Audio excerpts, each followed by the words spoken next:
తెలంగాణ రాష్ట్ర అవతరణ దినోత్సవం సందర్భంగా బీసీ బంధు పథకాన్ని ప్రకటించాలని ఆర్ కృష్ణయ్య డిమాండ్ చేశారు.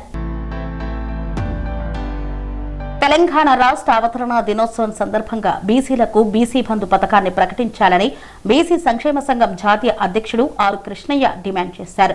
విద్యానగర్లోని బీసీ భవన్లో జరిగిన సమావేశంలో ఆయన ఈ మేరకు ప్రభుత్వానికి విజ్ఞప్తి చేశారు. జూన్ 2న ముఖ్యమంత్రి రేవంత్ రెడ్డి ప్రతి బీసీ కుటుంబానికి 20 లక్షలతో బీసీ బంధు పథకాన్ని ప్రకటించాలని ఆర్ కృష్ణయ్య కోరారు. బీసీ కార్పొరేషన్ కు 20,000 కోట్లు, ఎంబీసీ కార్పొరేషన్ కు 2,000 కోట్లు కేటాయించాలని డిమాండ్ చేశారు. అలాగే బీసీ హాస్టళ్లు, గురుకులాలకు మౌలిక సదుపాయాలు కల్పించడంతో పాటు విదేశీ విద్యా పథకానికి నిధులు పెంచాలని కోరారు.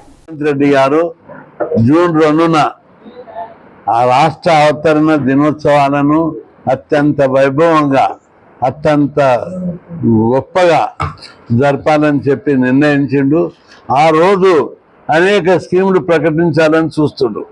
అయితే ఇదే సందర్భంగా ముఖ్యమంత్రికి నేను విజ్ఞప్తి చేస్తున్నా, నువ్వు వేరే స్కీమ్లు అనౌన్స్ చేయి, ఫ్యూచర్ సిట్ అనౌన్స్ చేయి, వేరే దేశాలకు గెస్ట్ హౌస్ అనౌన్స్ చేయి, ముసి ప్రకటన చేయి, ఇంకా విల్లాలు కట్టు, భూములు యాక్షన్ చేయి. కానీ ఖబర్దార్ బీసీలకు మాత్రం ఆ రోజు కొత్త స్కీములు ప్రకటించి మీ బీసీ వ్యతిరేక ముద్రను చెరిపేసుకోండి. మీ మీద బీసీ వ్యతిరేక ముద్ర పడ్డది. ఎందుకంటే 42% అమలు చేయలేదు. సిటీ సరౌండింగ్లా ఒక్క ఆఫీసర్ బీసీ లేరు, అందరు మీ కులపొలం వేసినావు. రంగారెడ్డి, హైదరాబాద్ చుట్టూ ఎంఆర్ఓలు, ఎంపీలు, ఆర్డీఓలు, మొత్తం మంచి మంచి ఆఫీస్ పోస్టులన్నీ బీసీల ఒక్కరికి ఇవ్వకుండా అన్యాయం చేశారు. పోలీస్ ఆఫీసర్లు, రెవెన్యూ ఆఫీసర్లు, అదేవిధంగా చివరకు బీసీ వెల్ఫేర్ డిపార్ట్మెంట్లో కూడా నాన్ బీసీలను వేసినావు. కమిషనర్ బీసీ కాదు, సెక్రటరీ బీసీ కాదు, ఆఫీసర్లు బీసీ కాదు. బీసీ రాకపోతే మన ఒప్పుకుంటాం, కానీ బీసీ వ్యతిరేకత చేసి బీసీ వ్యతిరేక చర్యలకు అంచివేస్తున్నావు. ఆఖరికి బీసీలు తిరుగుబాటు చేసి ఆ అధికారులను కొట్టి ఎరగొట్ట దశకు తీసుకొస్తావు. అంత తిరుగుబాటు చేసే పరిస్థితి క్రియేట్ చేస్తున్నావు. కాబట్టి ఈ వ్యతిరేక ముద్రను తీసేసి బీసీ వెల్ఫేర్ డిపార్ట్మెంట్లో మొత్తం బీసీ సిబ్బంది, సెక్రటరీ టు మైనారిటీ డిపార్ట్మెంట్ లోపల ఏముంది, అటెండర్ నుంచి సెక్రటరీ దాకా మైనారిటీలో ఉంటారు. ఎస్సీ వెల్ఫేర్లో అటెండర్ నుంచి సెక్రటరీ దాకా ఎస్సీలో ఉంటారు. ఎస్టీలు అట్లే ఉన్నత పదవులన్నీ ఎస్టీలకే ఉంటాయి.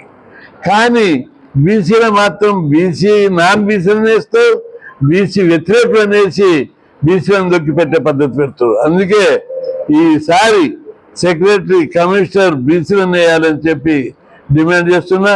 ఇక ప్రధానమైన డిమాండ్ ఏంటిదంటే, ఈ సంవత్సరం కాంగ్రెస్ పార్టీ అధికారంలోకి వచ్చిన తర్వాత ఒక్క రుణాలు ఇవ్వలే. ఓన్లీ ఇదిగో అదిగో అని చెప్పి వచ్చిన కొత్తలో అప్లికేషన్లు తీసుకున్నాం. 6,80,000 దరఖాస్తులు తీసుకున్నాం. వాటిని మూట కట్టి మరి మున్సిపల్ చెత్తపుట్టలు వేసినా కాలబెట్టినో తెలుస్తలేదు, ఒక్కరికి రుణాలు ఇస్తలేవు. అందుకే ఈ సందర్భంగా బీసీ బంధు పథకాన్ని ప్రవేశపెట్టి బీసీల కుటుంబాలకు ఒక్కొక్కరికి 20 లక్షలు ఇవ్వాలి. మీ దగ్గర 100,000 కోట్లు ఉంటే, లక్షల కోట్లు ఉంటే, మా దగ్గర 20 లక్షలన్నీ ఇవ్వరా మా కుటుంబాలకు. కుల వృత్తులు పోయినాయి, చేతి వృత్తులు పోయినాయి, యంత్రాలు వచ్చినాయి. మా వాళ్ళందరూ రోడ్ల మీద అయిన బతుకులేవు, కష్టమైపోయింది. చదువుకుందామంటే ఫీజులు ఇస్తలేవు, ఉద్యోగాలు చేద్దామంటే ఉద్యోగాలు ఇస్తలేవు. కనీసం 20 లక్షల రూపాయలు ఇస్తే ఆ కుటుంబాలు బాగుపడతాయి. మన రాష్ట్ర బడ్జెట్ లోపల ధనిక రాష్ట్రం, మన బడ్జెట్లో ఒక్కొక్క కుటుంబానికి 20 లక్షలు ఇవ్వడం పెద్ద సమస్యనే కాదు, ఎక్కువచ్చు. అదే బీసీ ముఖ్యమంత్రి ఉంటే ఒక్కొక్క కుటుంబానికి 30 లక్షలు ఇస్తాం. కనీసం నువ్వు 20 లక్షలను ఇచ్చి ప్రతి బీసీ కుటుంబాన్ని ఆదుకో. ఏదో మీరు అనేక గ్యారెంటీలు ఇచ్చినావు, నేను గ్యారెంటీలను కూడా అడుగుతలేము. మాకు బీసీ కుటుంబాలకు ఒక్కొక్కరికి 20 లక్షలు ఇవ్వాలని చెప్పి డిమాండ్ చేస్తున్నాం. అదేవిధంగా అందుకోసం బీసీ 20,000 కోట్లు బీసీ కార్పొరేషన్ కేటాయించి అమలు చేయాలి. రెండవది, జిల్లాలో బీసీ కార్పొరేషన్లకు ఈడీ పోస్టులను రద్దు చేశారు. అంటే ఏంటి మీ ఉద్దేశం? ఆ పోస్టులు పునరుద్ధరించి లోన్లన్నీ కార్పొరేషన్ దారి ఇవ్వాలని డిమాండ్ చేస్తున్నాయి. ఇక రెండవ డిమాండ్కి వస్తే కాలేజ్ హాస్టళ్ళు సరిపోతలేవు.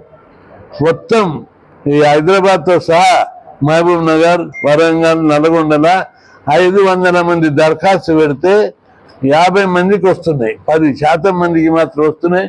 చాలా మందికి హాస్టల్ సీట్లు రాక అమ్మాయిలు అబ్బాయిలు చదువు మానుకొని ఇళ్ళకి పోతారు.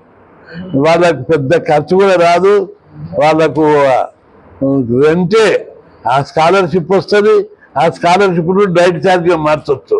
కాబట్టి 120 కాలేజ్ హాస్టళ్ళు బీసీ మంజూరు చేయాలి.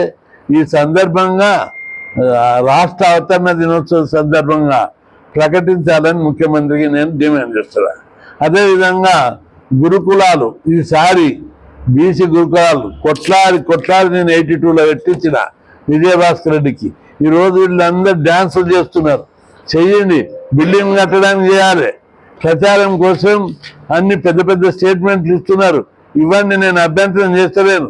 కానీ గురుకుల భవనాలు కట్టాలని ఒక్కరైనా మాట్లాడుతున్నా? ఎవరు మాట్లాడతలేరు. ఏ మంత్రి మాట్లాడేది, ఏ పార్టీ మాట్లాడేది, ఎవరు మాట్లాడదు. దోసుక తినేది ఒక్కటి.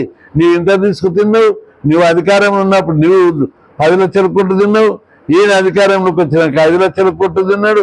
భూములు మింగుతున్నారు, బంజరు భూములు వదులుతలేరు, గవర్నమెంట్ భూములు వదులుతలేరు, ఇనాం భూములు వదులుతలేరు, మొత్తం భూదాన్ భూములు వదులుతలేరు, రైల్వే భూములు, ఇంకా అన్ని రకాల భూములు, వక్ఫ్ బోర్డు భూములు, కాంగ్రెస్ భూములు, ఎన్ని ఎక్స్ సర్వీస్ మెన్స్ భూములు, ఫ్రీడమ్ ఫైటర్స్ భూములు. నీకు బాగా తెలుసు, నీవు అదే కేటగిరీ కదా. తప్ప ఒక కార్పొరేషన్ లో ఒక్క పైసా లేదు. కృష్ణ కొట్లాడి కార్పొరేషన్ కు ఒక ఎండీని ఎక్కిస్తే ఇలా ఈ ప్రభుత్వాలు వచ్చే తర్వాత ఎన్ని పోస్టులు తీసి పక్కన పెట్టినటువంటి దాఖలు. బిడ్డ ఖబర్దారు, నేను ఒక్కటే హెచ్చరిస్తున్నా. కార్పొరేషన్ కు ఆర్ కృష్ణ పెట్టించినట్టుగా ప్రత్యేక శాఖలు ఉండాల్సిందే. మీరు మర్జీ చేస్తా అని చెప్తే బీసీ సంక్షేమ సంఘాలు మర్జీ చేస్తా అంటే ఈ బీసీలు తిరుగుబాటు చేయడానికి సిద్ధంగా ఉన్నారు. ఇప్పుడు బీసీలు నేను చెప్పినట్టు కాకమ్మ కబుర్లు చెప్తే కాదు. మనం ఎలక్షన్ లో చూసాం, ఆర్ కృష్ణలో ఒక్క వాయిస్ ఇస్తే మరి ఆ సర్పంచులు జనరల్ సీట్లలో కూడా నిర్వీర్యంగా అవలీలంగా గెలిచేటువంటి దాఖలు ఉన్నాయి. కాబట్టి ఓటు అమ్మారా సీటు అమ్మారా అనే నినాదంతో ఇలా ఆర్ కృష్ణ గారి ఆదేశాలతో ప్రతి గ్రామాలలో సబ్సిడీ రుణాలు లేక విలవలమవుతున్నా కానీ విద్యార్థులు చదువుకొని నిరక్షరాస్యులు, అదేవిధంగా చదువుకునేటువంటి మహిళలు కూడా ఇలా ఎక్కడ కూడా సెల్ఫ్ ఎంప్లాయ్మెంట్ పెట్టుకున్నామంటే కార్పొరేషన్ రుణాలు ఇవ్వడం లేదు. కాబట్టి కార్పొరేషన్ బడ్జెట్ ఎక్కడ పోతుంది, కేటాయించిన డబ్బులు ఎక్కడ పోతున్నాయి. కాబట్టి తక్షణమే బడ్జెట్ రిలీజ్ చేయకపోతే రాష్ట్ర ప్రభుత్వాన్ని పెద్ద ఎత్తున ఉద్యమం చేయడానికి సిద్ధంగా ఉన్నామని చెప్పి డాక్టర్ రమణ గారి నాయకత్వంలో పెద్ద ఎత్తున ఉద్యమాలు చేపట్టామని చెప్పి హెచ్చరిస్తున్నా.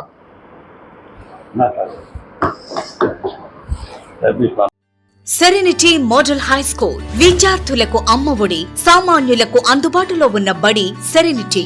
మేడ్చల్ జిల్లాలో మేటిగా నిలిచి సాటిలేని ఫలితాలను సాధిస్తున్న #1 స్కూల్ సెరెనిటీ. మా ప్రత్యేకతలు ప్రతి విద్యార్థి పట్ల వ్యక్తిగత శ్రద్ధ, activity based learning and digital classrooms, computer lab, 100% ఫలితాలు, sports and cultural activities, yoga, abacus మరియు Vedic maths education. Please visit Serenity Model High School, Nagaram. Admissions are in progress. Call 040-271-46899 and 040-271-48699.